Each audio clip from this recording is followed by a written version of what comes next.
না না, আমাকে তো চুপ করে বসে থাকলে হবে না, তোমাকে যে করেই হোক ভালো ছাত্র বানাতে হবে। এবার তোমাকে পরীক্ষায় পাশ করাতেই হবে। কিন্তু এই অসাধ্য তুমি কিভাবে সাধন করবে মাহি? তোমাকে প্রাইভেট পড়িয়ে। অসম্ভব, তুমি আমার গার্লফ্রেন্ড, আমি তোমার সাথে সকাল বিকাল প্রেম করতে পারি, কিন্তু তোমার কাছে আমি প্রাইভেট পড়তে পারবো না। আরে গাধা, আমার কাছে প্রাইভেট পড়তে কে বলছে? তুমি তো প্রাইভেট পড়বে আমার বাবার কাছে। ডাবল অসম্ভব, তোমার বাবার কাছে আমি আরো আগে প্রাইভেট পড়তে যাব না, কারণ তোমার বাবার কাছে যদি আমি প্রাইভেট পড়তে যাই তাহলে সে টের পেয়ে যাবে যে আমার মাথার ভিতরে শুধু গোবরই আছে, আমি পাশ করতে পারি না, আমি ভালো ছাত্র না, আমার দ্বারা লেখাপড়া সম্ভব না। তখন সে আরো তোমার সাথে আমার বিয়ে দিতেই চাবে না। ফেল করলাম, চেকাও খাবো। এই, বিয়ে দিতে চাইবে কি চাইবে না সেটা পরে দেখা যাবে, আগে তোমাকে ভালো ছাত্র হতে হবে, পরীক্ষায় পাশ করতে হবে। সেই জন্য আমার বাবার কাছে প্রাইভেট পড়া ছাড়া আর কোনো উপায় নাই। তোমাকে আমার বাবার কাছেই প্রাইভেট পড়তে হবে।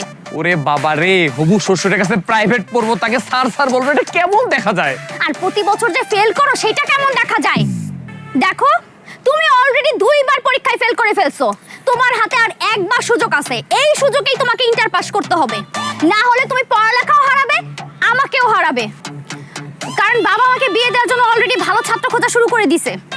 এখন তুমি চিন্তা করে দেখো, তুমি কি বাবার কাছে প্রাইভেট পড়ে ভালো ছাত্র হবা, পরীক্ষায় পাস করবা,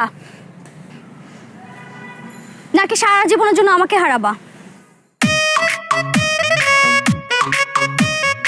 না না না জান, আমি তোমাকে হারাতে পারবো না।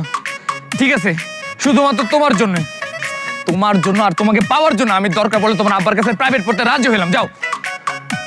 ভেরি গুড, চলো এখনই তোমাকে বাবার কাছে নিয়ে যাই। এখনই? এখনই চলো যান।